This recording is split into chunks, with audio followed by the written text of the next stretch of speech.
I'm aware that you've had a wealth of information to process and digest and make sense of, but I thought who better to help us digest it than our esteemed panel members. If I could welcome them to the stage today. We're very fortunate to have them along. So we've got Laura Millar, Associate HR Director from the Galgorm Collection.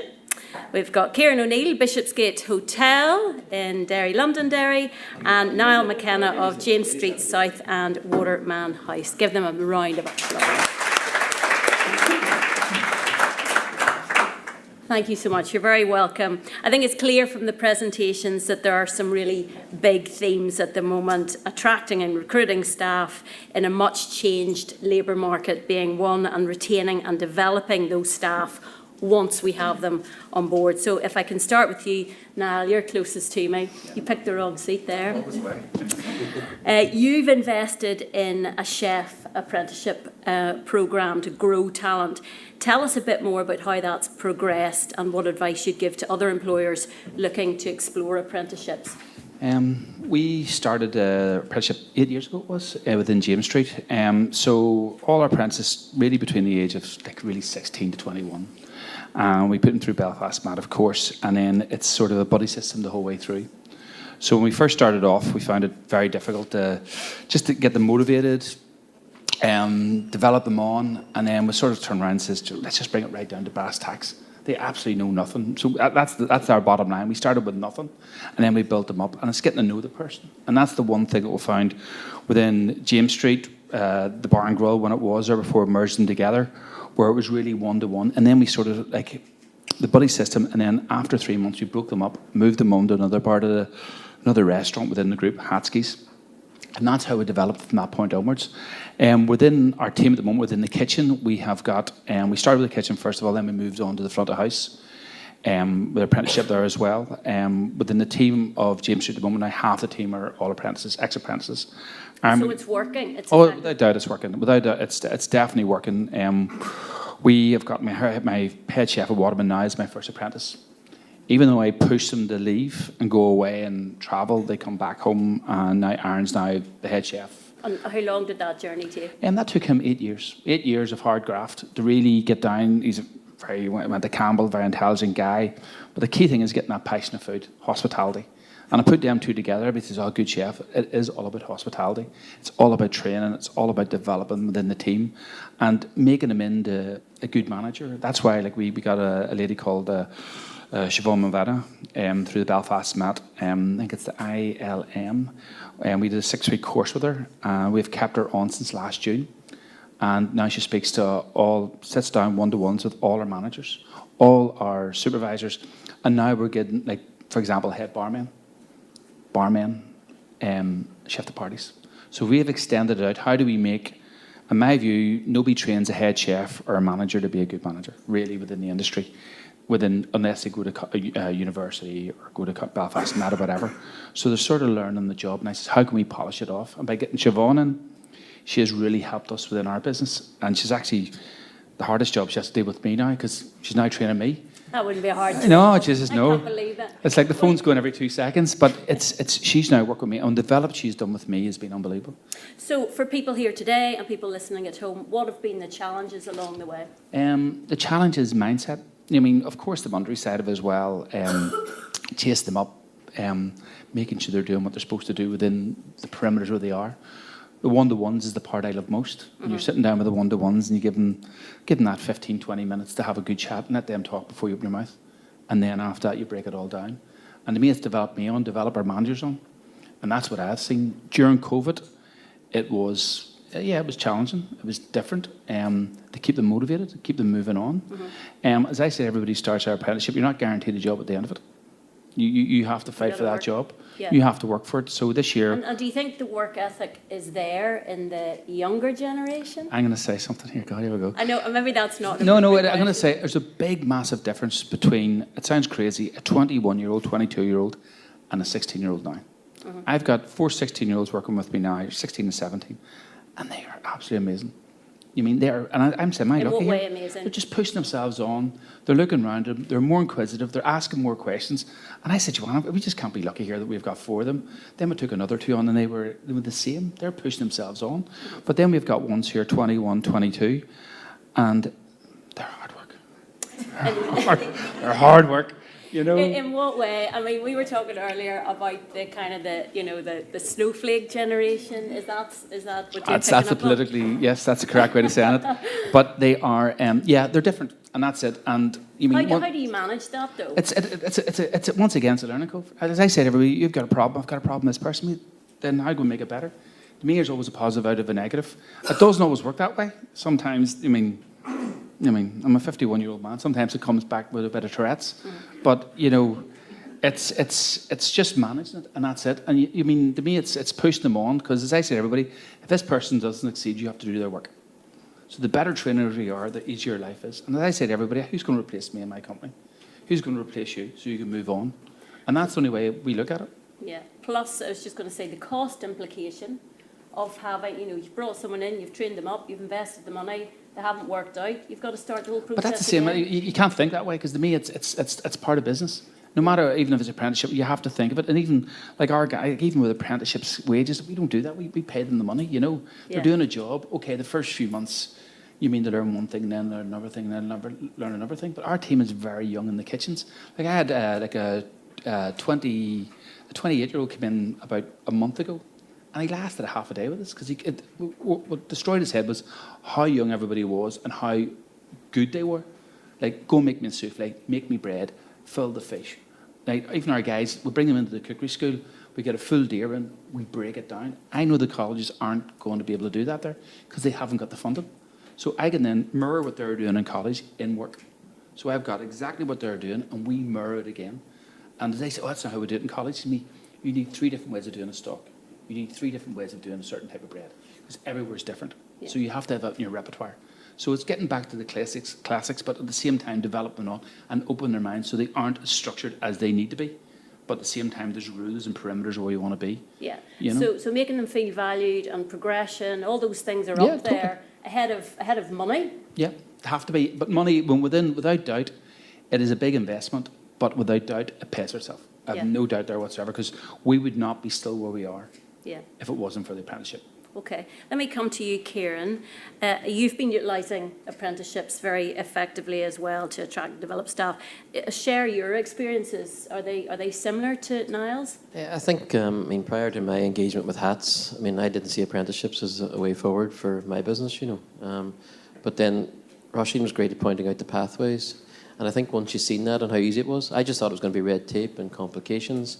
But it wasn't. It was straightforward. We now have 5 successful apprentices within our business in the last 2 years. But as Niall's saying, it's really about, to me, an apprenticeship is about an engagement and a commitment and a contract of employment with somebody. You're committing to their future, you're committing to their training and their journey. And the majority of the apprenticeships that start with us, if they don't move into management, they move into management in somebody else's property. So it's really, if anybody who's not engaged in apprenticeships, really consider it for your business, because it's a great way forward.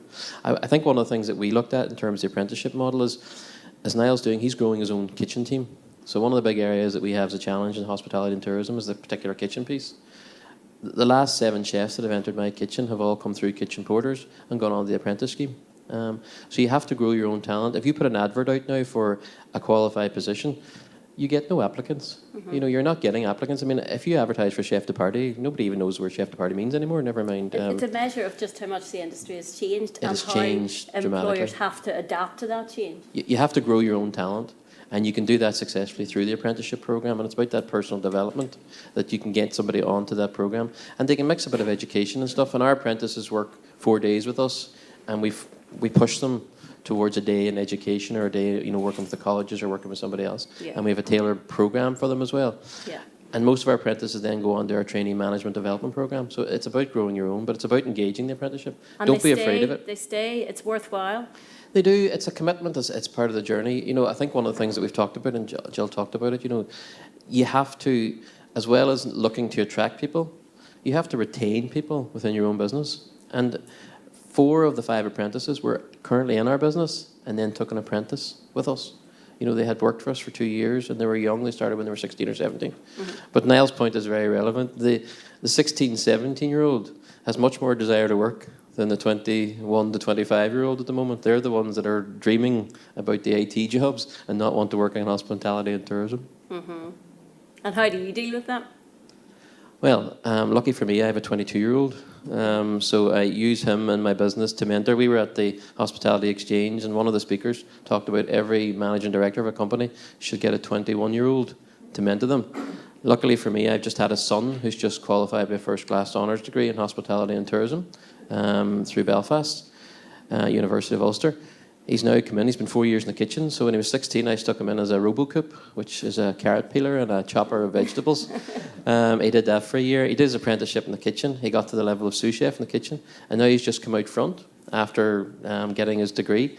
And I've been able to tap into his knowledge about what that workforce, so I employ 93 people, 45 of those people are under the age of 23, you know, and he's able to give me an insight at what's important to them.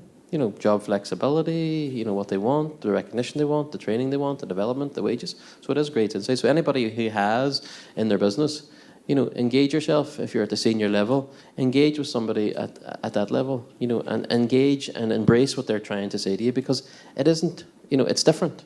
Their values, their principles to what they want are completely different to what, you know, job security is not important, it's job flexibility. Yeah, and that's where the research from Ronan came in very useful earlier. You know, and wages, one of the things about the apprentice piece as well, and one of the things about engaging your own talent and bringing your talent up is you're able to increase their salaries, their development, their journey through life. If I lose a person now at a middle management level, it costs me maybe 25 or 30% more to just bring somebody else in. And that's very difficult in a business as well, because people who've worked for you for 3 or 4 years have career progression. We do annual salary increases of 3% or inflation. So people are progressing. Somebody started with you, they might have 9% over the last 3 years, but somebody coming in is actually looking to leapfrog that salary. So it's very, very difficult, and that's why the apprenticeship works. And it's open to both external candidates and internal. Yeah, and as Roisin alluded to, now it's actually open, hopefully, with all the work we've done, fingers crossed that it's open to all age, which is very, very important, because that is one sector that we're looking to. And, you know, we're looking to take 50-year-old apprentices on. And that should be the reality for the whole hospitality and tourism sector, because that is a real untapped talent when we're out looking for that. Because that low-hanging fruit previously of students and people studying to be nurses and people studying to be, you know, lawyers, they don't want to seem to work. They're living at home and their parents are paying for everything. You know, they have no responsibilities. And I think that's one of the reasons the 21 to 26-year-old, they have no bills to pay. When I was 21, I was getting married. Yeah. On that note, let me move on to you, Laura, because you've introduced higher level apprenticeships too. How's that been working for you? It's great. So in September we launched our HLA students, so that's higher level apprenticeship in hospitality management. So that took 11 staff members from across the collection, variety of roles. Like Roisin talked about earlier, it's a very fast-paced environment and people find themselves starting in one position, very quickly find themselves in somewhere senior. But sometimes they're great in that position that they're hired for, but then they get into these management supervisor positions and may not have the necessary experience in behind them. Yeah. So after the pandemic, we invested in our training. We had surveyed the staff, found out what was important to them. The second most important thing was the training. So we'd introduced the Flow hospitality training, which some of you will be familiar with. And then we looked to see those people who've been in the workforce a while and looked to see at external training as well. So then it's a partnership with Ulster University and Belfast Met, and it was about delivering a course, and it's always delivered on their premises. But then we had several discussions, some of them a bit heated, about trying to get them to see it from our perspective, that in order for them to go on the course, we need the course delivered on site to allow the flexibility that the workforce requires. So this is the pilot year of it. They've never delivered a course off-site before, and that's delivered every Monday. It's a 24-month programme, and it gives them, it's a variety of different modules involved as well, but it really gives them that experience, that knowledge power then behind them as well. They're fantastic members of staff. Just last week they completed their presentation. So these are people who've never done a presentation either in their life, or it's been years since they've been in education, but they've been progressing tremendously, and really good feedback then from the college and their performance. So it's working well. It's Working very well. successful initiative. Well, I mean, it all sounds very positive. Surely there are some issues in dealing with, as you said, the red tape and, you know, government bodies or educational bodies or whatever. Any challenges there? The local colleges, so to us it was going back to the colleges and developing a relationship with them.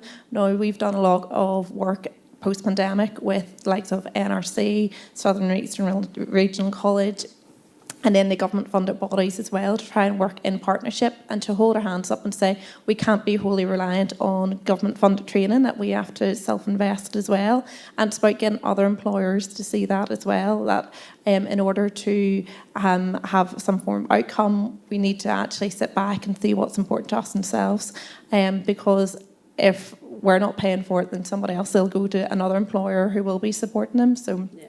That self-investment then was extremely important, and trying to get everyone's buy-in then from that. Okay, well, something we touched on, Ronan mentioned it, and it was a big theme at the start. The labour market's changing. It has even changed significantly from just a few years ago.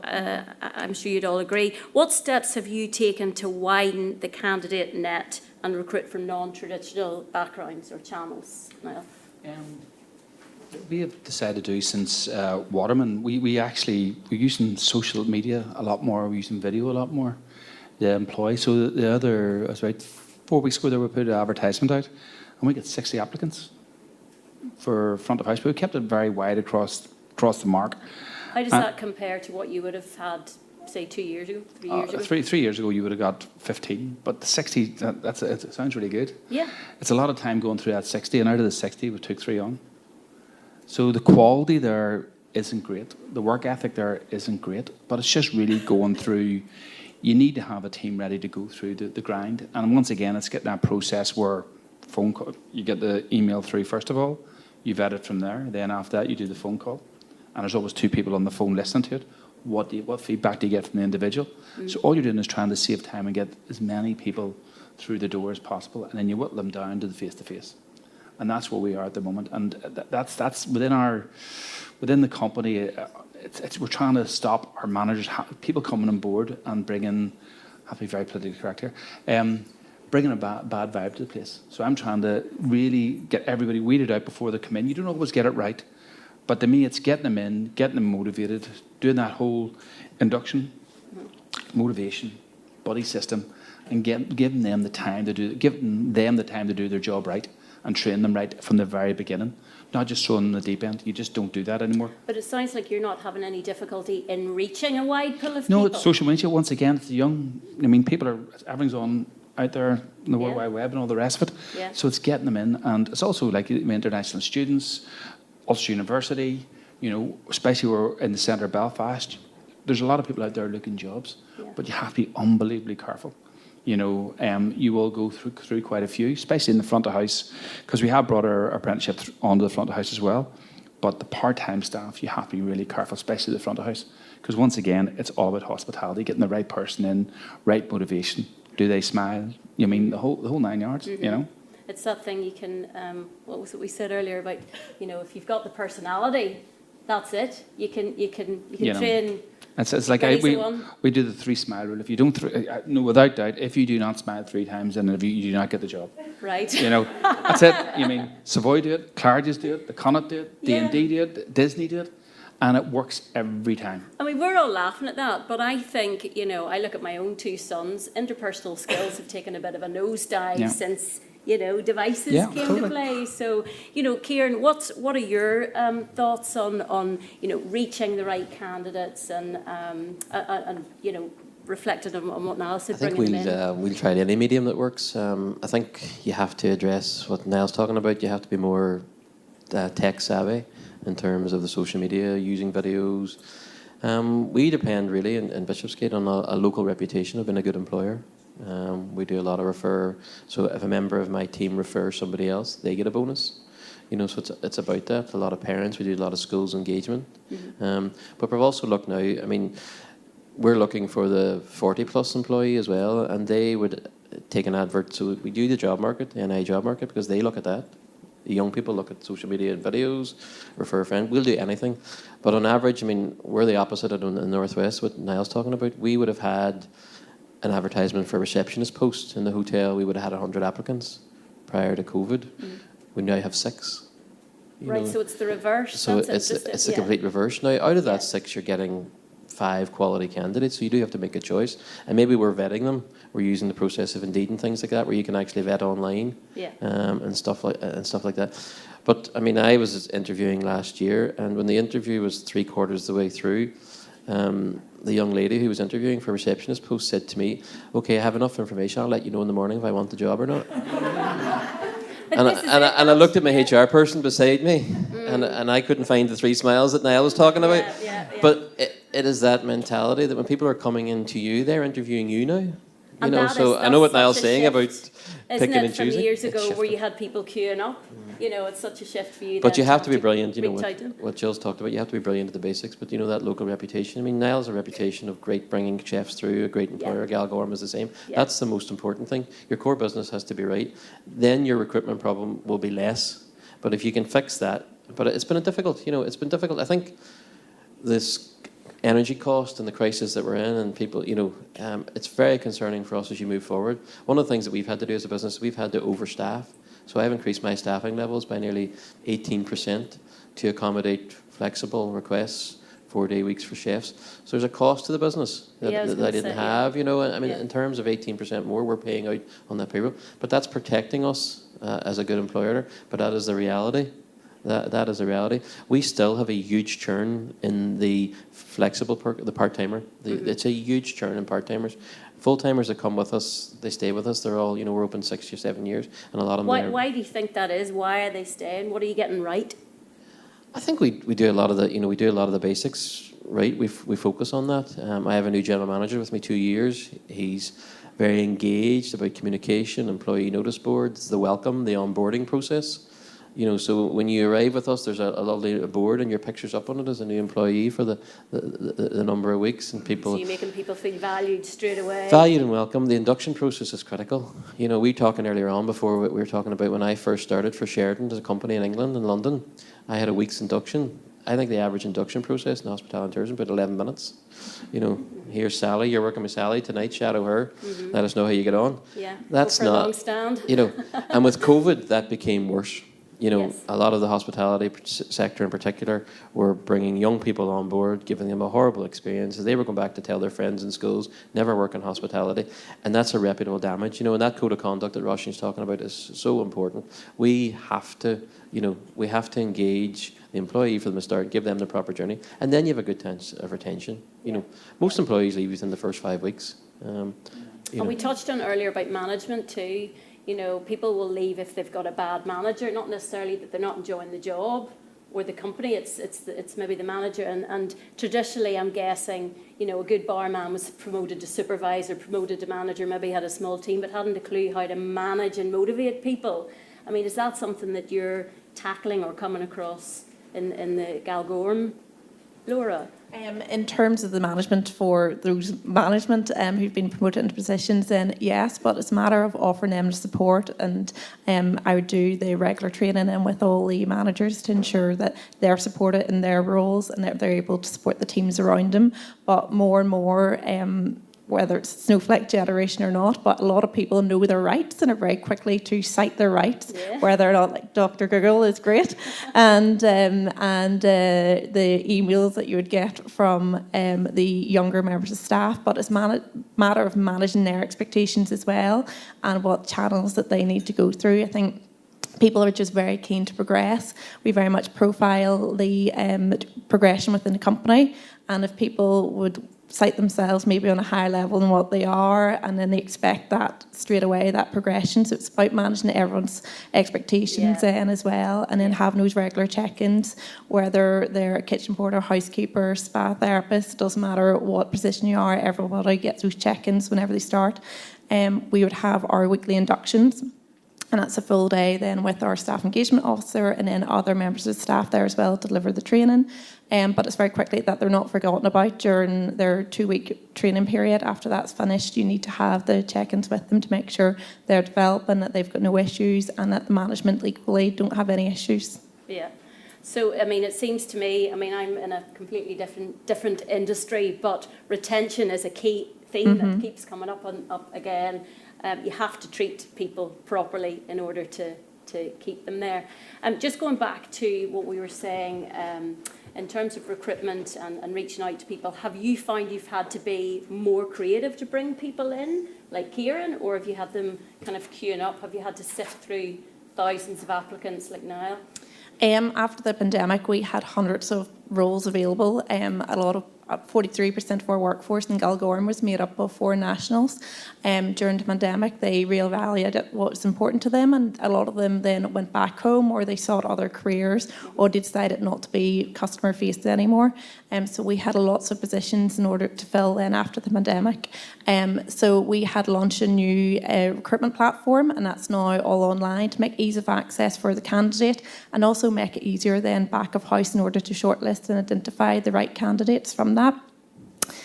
During those interviews, we saw a lot of older workforce then presented themselves, and naturally we wouldn't have encountered beforehand. Comes with that was a great different skill set that we'd never experienced before, but equally it's challenges that we've never seen before as well. For example, the menopause then for the ageing workforce of women, which is something then that I had quickly picked up upon. We introduced a menopause policy, had a doctor from Ulster Women's Clinic come out and do talks. He's coming back now to do a talk with the male members of staff, because they're the most important ones for the education. But if, for example, the older members of staff then are able to bring such a great skill set they wouldn't have seen before, the knowledge, their approach and how they deal with manners is maybe completely different to what a 19-year-old's approach would have been. And but we have people not only wanting to apply for jobs that they would have naturally applied for before, but also wanting to reskill then themselves at a later point in their life, that they may have semi-retired, realise that it's not all it's cracked up to be, and want to reintroduce themselves back into the workforce. So in terms of that initial recruitment we did after the pandemic, obviously we needed positions filled, and there's a huge appetite then for that as well. But unfortunately, some managers were trigger happy and had employed people we maybe normally wouldn't have employed, and then so it's just managing those expectations, that performance now. So now we've gone back to the basics and really saying, okay, this is the standard that we expect. It was my objective set this year to make Galgorm an employer of choice. And we have all the benefits, fantastic industry-leading benefits, but it's a matter to try and get the right candidates in as well. Well, that all feeds into my next question. Ronan touched on it about the perception of the industry being all about, long antisocial hours and inflexibility as a characteristic of working in tourism and hospitality.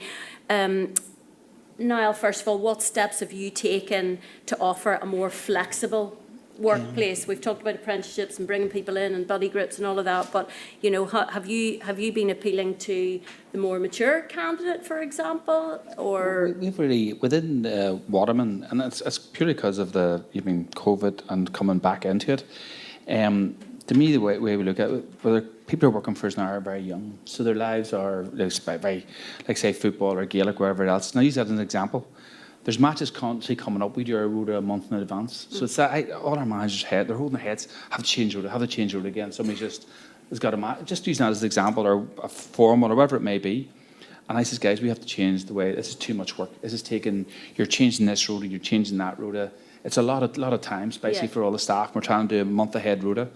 And so I just turn around to the guys, put it out there. We'll do a WhatsApp, use the WhatsApp. If somebody needs to change, we'll give everybody a number. And then within that group, you will sort it out between yourselves to cover what you need covered. And to me, it's like somebody turning around on Black Friday. For some reasons, a lot of schools do their school plays. So next thing, I can't go to school plays. Why not? I says, of course you can go to it. Book it in, book it off. So we're doing this policy. Book your dates in. Book what you need. And it's not a holiday. It's a day you need off that week. And that's where we are now. He says, if we can't break this now, the industry is never going to survive properly. So within our company, and don't get me wrong, sometimes it's really difficult. But to me, it's getting that communication. When people need time off for families, if people want to use, for example, my executive chef from Waterman turned around and I said, like, we've got the cookery school, and the staff come in and say, do you want to take the cookery school over for your kid's birthday party? So then they're, what are you doing? Oh, we're doing cupcakes, we're doing this here, we're doing that there. And he says, when do you want to book in next Sunday? And it's the day it's not being used, Sundays and Mondays, they bring it in. So it's anything we can do to make, it sounds awful, the people at home happy. Yeah. They're going to be happy and work. So that's just one thing we're trying to do. Yeah. Really engage with the staff. Like on Monday there, we brought all the staff to Ulster University, to the restaurant, sat them down. So that was our pre-Christmas party. You know, so we have like this one, and then we have one on Sunday night, and then we have one in January. And that opportunity is where I can go around and talk to everybody outside work. And then you get to know them, they get to know you. And it's just that relaxing everybody down. And that's me where I have to get to know people and get them where they feel comfortable with everybody can talk to each other. Mm-hmm. And nobody's clamming up. And to me, that's where we're trying to get to within our company. And is that far removed from 3, 4, 5 years ago? Yeah, totally. Really, because use Brexit, we lost virtually, other than 2 staff, we have lost all our foreign staff. Everybody. We've lost them all. And that was probably about 30 left us. And they were all the wine, the front of house. So now it's an opportunity to start building that up again. Yeah. So everybody's got their level 1, or everybody's got their level 1, level 2, and now they're on their level 3. And once again, it's another investment as well, but we have to do it. Mm-hmm. So it's like opening James Street up all again 20 years later. And that's where we are now. So a lot of people are like moaning heads in their hands. We're in business, get on with it. And that's why I look at it. And And it's paying off. Well, you know, it's still very early because there's other challenges coming from every angle.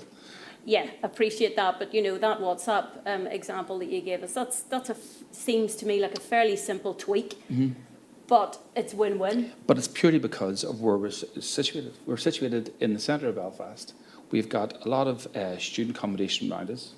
You know, they need the money to work. So even though they're only doing like 1-2 days a week, but even when it comes to students, you have to be aware when their study time is, when their exams are. So you know, come January, they're going to be having study. December, they're studying.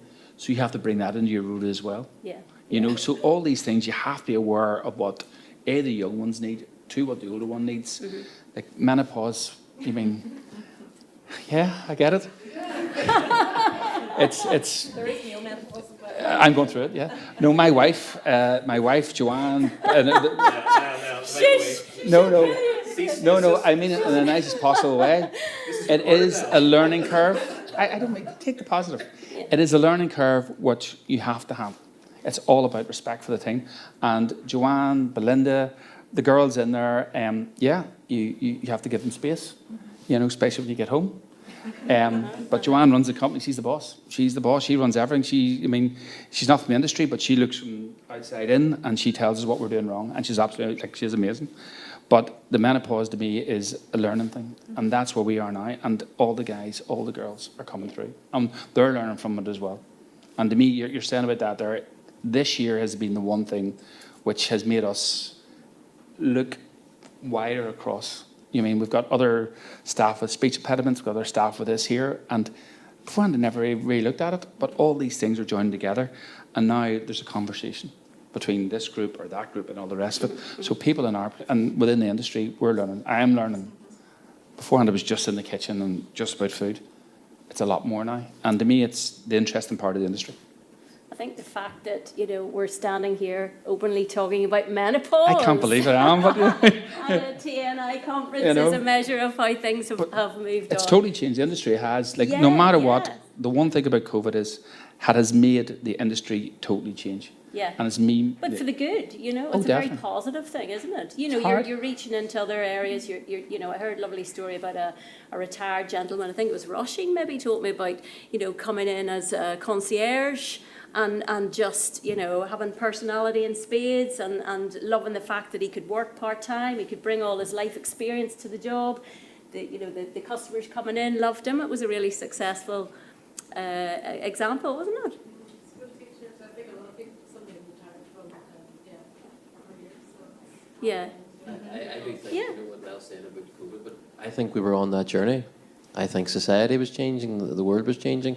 I think COVID gave a lot of people a pause to reassess. Yeah. But, when we started Hats, it was before COVID. and all these challenges existed, and we were talking about all these challenges. That was then magnituded by a labour shortage after COVID. Yeah. But this was where the world was heading, the journey we were on, people's flexibility, people's work-life balance. I have a saying that, the sentence work-life balance, the word work doesn't belong in it, when you're talking to employees sometimes. But you have to get that right. But it was changing before COVID. And what have you specifically done? I think we've had to look at everything. We've had to look at everything. You have to look. Niall's talking about. I'm glad now because this is recorded. Because my wife will know that we're not the only company that had a pre-Christmas party that I paid for. I think it's a free Christmas. No, ours is a pre-Christmas party. We took all our staff as a reward the other night bowling. They had a wonderful night. There were 7 in bowling. So you have to engage, but you have to understand that your employee that working for you has a family. Whether their children are going through the 11 plus, whether they can't get childminding. That's the biggest challenge we've had in terms of recruitment. Childminding. The cost of childminding has just gone out of control. But then someone gave me the example of changing the shift time so you can bring mothers in once they drop the kids off to school. I'm saying mothers, fathers too, but to do what was traditionally a job that started at 5, 6 a.m. cleaning rooms, whatever, you can make a simple tweak. And we've adapted that, we've workflow. adapted where we do that. Housekeeping start at 10, we have more housekeepers. They clean less rooms, they go home earlier, so 10 to 2 is our housekeeping shift pattern. That used to be 9 to 4, and so you have to look at every part of your business individually, see what you can do, but you have to look at the individual within your business to see how you can manage. And there is a point where you can only manage certain expectations.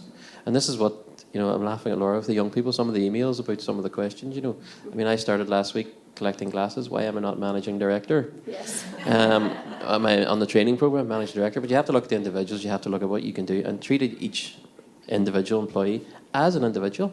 So it's and not match just their needs. throwing more money at the equation No, and no. up in the pay. There are so many other ways of Money is one. incentivising people and One balance, but time is more Time is the important to key. some people. Yeah. And it's also about the career, their path they're on, their career progression. But money doesn't cure it all at the moment now.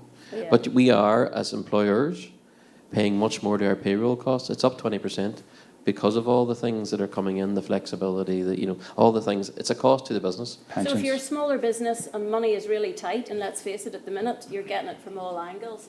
You can't afford your pre-Christmas dues or your bowling trips or whatever. You can't afford to have that degree of flexibility in terms of staff, of shift hours. But if you what don't they do that, you won't have employees, and that is the business decision pay for it you have down to the make. line. I know this is recorded and tourism and I are in the room, but Yeah. as an industry, the VAT is a critical thing for us. Yeah. We need the VAT back to that 12 or 5%, so that we enable, and this is what the government need to get for us to enable to do all these things, to be good employers, to be doing things. We need more flexibility, and the thing that can be easily changed the most is that VAT piece. And when we came out of COVID, we had that support from the government, but we had it when we were closed. If Niall gets 8% back, VAT back to his business, that 8% is going Into the business. mainly onto the business and employees and training and development and coaching. That's what we need, and that's the intervention from government we need. But for us to survive, it's all about training. It's all about the colleges, the universities. At the moment now, we had from Ulster University, or University of Ulster, Ulster University, sorry, keep on getting wrong. We've got degree students now working with us. We've got ones working part-time for us. So the colleges and universities, it's all about training now. But is that as well because the perception has changed? It's no longer seen as a stopgap, it's seen as a long-term career? I believe, I look at the industry now and I think it's definitely changing that way there, where we've got people coming into us now from we went to university to do other courses, now they've come into us to learn how to front of house hospitality or go into the kitchen, and they've done degree courses in different bits and pieces, but they want to come into the industry. And they want to stay. Yeah, crucially. the one thing I found about apprentices, and it's crazy, it actually builds loyalty. If you get somebody in young, and we've still got them, and it's coming to the point now where you have to push them on to move on, to leave Northern Ireland and to come back, but they have to leave, they have to see other things. And once again, hotels are very, very different to restaurants. Hotels, we're on our own, we do our own thing, we get no support really, in the big grand scheme of things. Mm-hmm. So, but we're churning out the quality, because restaurants are a lot smaller, same as bars as well. They're a lot smaller, a lot more one-to-one. And it's just that, as I said, the buddy system to me is key. So no matter what, from apprenticeship up to chef de party, You mean the supervisor, bar manager? It's that one-to-one, and that's how I'm training. I want our manager to learn their job. So a chef de party is learning from Matt there to train a commie, and all of a sudden he's learning the skills. He's getting tweaked here, and then pulled up again, and then we move them from restaurant to restaurant. So if somebody comes from Waterman to James Street and they aren't that good, then that means I know the person who's trained them needs tweaked as well. Yeah. And then that goes up into junior management, supervisor, and the whole way through, and up to myself. And that's the way. But I look at it. How many staff would you have? We're now down to 84. So that's what we're down to now. 80. That's including part-timers, because there's a lot of part-timers, to give that flexibility as well. But once again, it's controlling their hours. Yeah. You know, to me, it's the same amount. Like a lot more staff, but it's managing their hours. So as you said, 10 to 2 now. We're cutting the shifts shorter, so they can go out after work. So many of our staff go to the gym after work. It's nuts. Like, it's crazy. You know. But straight to the gym, and it's just changed. You know, they don't go to the industry's changed from whenever I was there. They're not straight to the boozer. Yeah, they aren't partying, they aren't doing this here. They're taking it more professionally. Yeah. Even their appearance. They're just everything. To me, it's just a mindset change, and to me, you have to take advantage of it. Yes. And then once again, it's that one-to-one, like walking into the kitchen, going straight to the juniors, and then working your way up. Originally, it was you go to your head chef and work your way down if you're lucky. But to me, I go straight in, and the managers go straight in, and it's like last one in makes the coffee. That's the golden rule. Last one in. So, Laura, that's all from a restaurant perspective. From a hotel perspective, what can you share with us in terms of making, adapting shift patterns and appealing to that shift in mindset? Okay. Well, starting from the chefs anyway, all our chefs would now be on 4-day weeks. You would know yourselves now. Traditionally, there are the long hours, the longest standing hours in the company, but really drawing that back to give them that work-life balance then as well. That had a ripple effect in the company. So we have our spa therapists, same, they're on 4-day weeks, some 3-day weeks to give them that work-life balance. It would also be worth noting that we held individual meetings with those departments as well to find out what's important to them, because what's important to one department will be different to somewhere else. Because we're so vast in terms of the number of roles that we provide, it's extremely important to tailor those to each. The housekeeping has a flexibility of shifts, so there'd be held by traditionally female staff because it allows them to go in and do the childcare duties as well.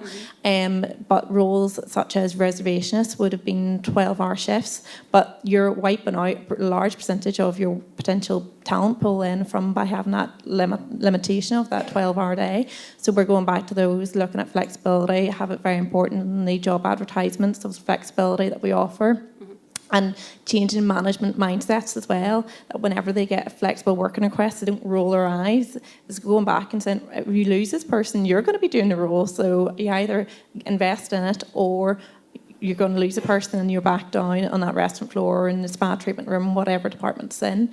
So it's really then changing the mindset of them as well, making them see the benefit, the bigger picture, and having those friendly work-life balance practices and looking at everything holistically as well.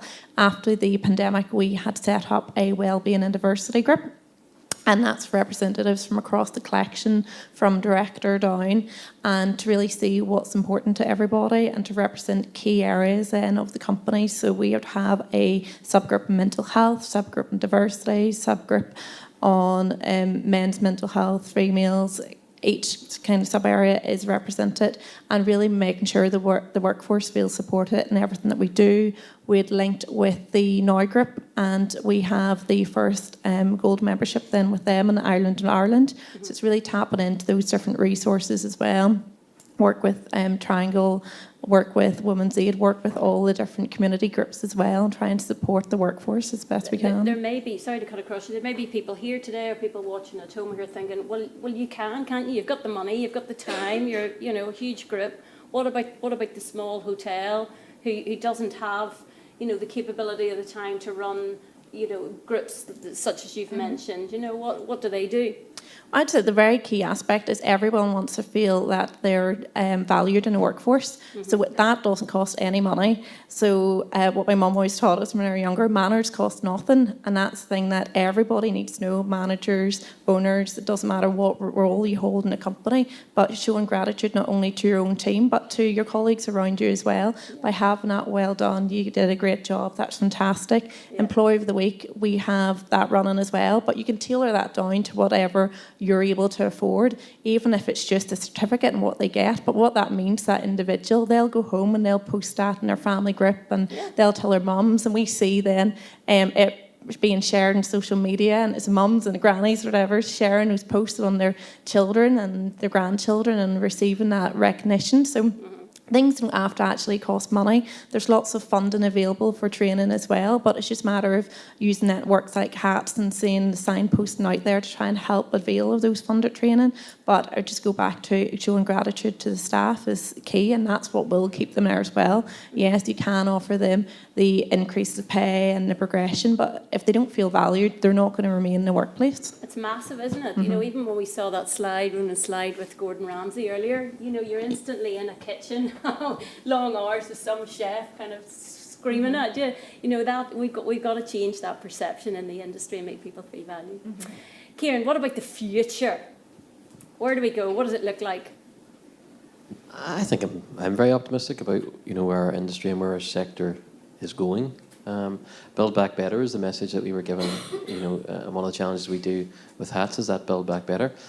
I think we have to embrace change. Our sector's changing dramatically, and it's changing dramatically around the employee. It's also changing dramatically around what our customers want. My big concern for our sector is we're creating a 4-day economy, you know, and speaking to Joanne Stewart at NITA and talking to John McGrillen, that's a big concern for us in tourism, because we want to grow tourism. I mean, I was in Belfast a few weeks ago on a Tuesday night and couldn't get a restaurant because everyone was closed. Yeah. You know, that's not the visitor experience. The same's happening in Derry. You know, everybody's closing Monday, Tuesday and Wednesday and all the restaurants. Now, from a hotelier, I'm delighted. My restaurant's never been busier on a Monday and Tuesday, but that in itself is causing problems for me, because traditionally those were the days off where we reduced the rota by 50% and people would give time off. So we don't have that luxury anymore, and that causes its own pressure. But I think it's very positive.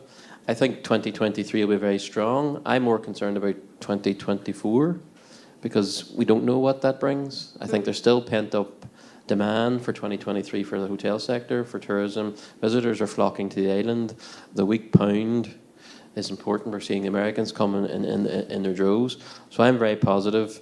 Difficult challenges, but I am 35 years at this, and my manager asked me the other day, has it always been like this? And I said to him, yeah. You just need to embrace every challenge as it comes, but it has. We faced the same challenges in the 80s, the 90s, the 90s. Not really, no, to be fair. Well, I mean, I've been at a hotel. I've said, you ever been at a hotel where you've got 10 seconds to get out because you're about to get blown up? That's better than the kitchen porter telling you. You know, so we face different sets. You've seen it all. You've seen it all. Challenges. But as I said to you sitting down, you know, my main thing is how are we going to embrace these 20 to 29-year-olds and get them engaged in work? That's the biggest challenge I see. You know, we're getting that. You know, I have a daughter going to Australia. She's a pharmacist, 5 year. You know, she's heading off to Australia. But 9 of her friends are going with her. They're all pharmacists. So that's the reality. It's people's, you know, and I'm delighted for her, away she goes, and hopefully she'll come back. But that is the reality of what we're looking at. Our young people have a different focus. So we have to re-embrace different age groups, different sectors. But the challenge is never going to go away. We as employers, owners of business need to be more positive. We need to stay upbeat. But as I say, I'm very happy about 2023. I worry, well, you know, God knows what 2024 will bring. We'll worry about that when it comes. Top 3 takeaways now for everybody from today. Oh, thanks very much. Sorry about that. I hope what time are we at here? 12:38. We're doing all right. Where's Barry? Yeah, happy Barry? If Barry's happy, we're happy. Top 3. For me, it's really time for people, time for yourself. You know, experiences. Everyone wants experiences now, and when I say that, they're about your staff. Training within the business, give them different experiences in what they're doing, different skills. You know, not one in the kitchen, not being one-dimensional or being robots. Getting the creativity back in again, bringing the quality up, being critical. Being more critical of ourselves in the restaurant game. Is this good enough? Is this the best we can do? And that's the one thing of Ireland, Northern Ireland, looking at it is where are we being as critical as we can on ourselves? Is this the best we can do? And I always say to everybody, is this the best you can do? And push them on that way there. And it's not a negative thing. I don't mean this is a negative thing. No, I mean, To me, it it's, ties into Jill's health check perfectly, doesn't you know, it? There's is no this the harm in best we looking can back. do? And then they ask the question to themselves out there. And that's it. And push themselves on. Because at the end of the day, you mean, all I want is everybody to do better. That's it. And that's what gets me going now. That's what gets me going with my business. And I see somebody front of house or just going that step further or enjoying what they're doing, smiling, being positive. That is where I am at the moment now within my business. That is my goal. And if I can get that there, then hopefully then the industry, the business. Like I worked for Paul Rankin like years ago when Roscoff first opened up. Like I was there 2 days before it opened up, you know. And Paul turned around, he says, you can't get chefs, you can't get this, you can't get that, you can't get staff. And that was 33 years ago. And there was only two, like Strand, 44, Bananas, Paul Rankin, and I think it was one or two of the restaurants in Belfast. And he was saying that there then now. Look how many restaurants in Belfast, look how many hotels. So no matter what, we'll always have this problem with staff, but it's how you look after them, how you develop them on and push them on. And that's where I come. Okay. Laura, takeaways from today for people? I think the top one would be to listen to the staff and find out what's important for them. Each generation will be different, each department will be different, and each individual, in essence, will be different as well. But listen to them, what's important to them, but also in how they're treated as well. Get that feedback from the managers. Very quickly, as employers, we listen to the managers and take their word rather than listen to the employees as well. But it's trying to get everybody's opinion and trying to work that to marry them all together. It would then be looking at training opportunities. Don't be reliant on government funding. Yes, it's some brilliant, fantastic courses, but equally, as employers, we need to be willing to reinvest our own money into that as well, which has led us to develop several academies as well. And then it's also to just embrace the industry, embrace all the positives that it gives as well. I think we've been through a tremendous amount of turmoil over the last number of years, but we've come out stronger than ever. And to get giving everyone a pat on the well back and gearing up for what's set to come in 2023. Can I just recap with you, when we talked earlier about tapping into your wider labour pool, what specifically have you been doing? We've been widening it where we advertise, so we would have advertised on NI jobs, but before now we've reinvested into Indeed. We're then targeting LinkedIn, Facebook, really having targeted job posts as well. Social media driven. And social really. media driven, and then again tailoring the benefits into each our concierge doormen. Mainly they're all full of men, but it's older generation who've come from the likes of police, army background, etc. It's using those job boards as well to try and identify those people who are semi-retired or retired, but they're looking some form of income and social interaction as well. So it's looking to see what specific job roles can be targeted by. Great. Maybe that's useful for people here today. Finally, Ciaran, last but not I least. think when I come to these days, I always take away the one thing. You know, all the business, different size, different challenges, but you're not alone. I mean, the TED program. I mean, this room should have another 300 and 400 people in it because they're all facing challenges, but they're staying in their bunker. So engage with the TED program, engage with hats and see the signposting. Yeah. You're not alone. The Kickstart program at Tourism and I did as well is fantastic, and that's coming up again. Yeah. But I think so many people stay, and particularly small businesses. I do a consultancy, but I'm mentoring people through Invest, and small businesses are having such a harder challenge. You know, the utility cost is unique. You know, you might have businesses making £1,500 a week, and the utility bills gone up by $3,000. But engage the TED program and come to these things. Don't stay in your bunker. You know, and if you can't engage them in person, engage them online. So that's the thing I would say, you know, is the thing that I would take away from today. There is help. And by sharing best practice and us sitting in a room together, you know, you will get one little nugget that you can take away, you know, whether it's Jill, if somebody says something, if that sticks with you, take that away, write it down and action it in your business. And I've taken loads from these two sitting beside me, so I think that's very important. But engage TED, engage Hats, engage Kickstart, engage all those things are out there because there is support, you know. Yeah. Any questions from the floor for our pioneers, our gurus? All quiet. Well, listen, you know, they're around over lunch. If you have any questions, I'm sure they're happy to chat to you. The Slido that we set up at the start, we'd appreciate your thoughts on today. log back in. The QR code's there, the hashtags TNI22, and answer some of the questions there would be really, really helpful. I think to wrap up, though, I'm going to hand back to Carolyn. But before that, thank you all so much indeed for joining us today. Thank you.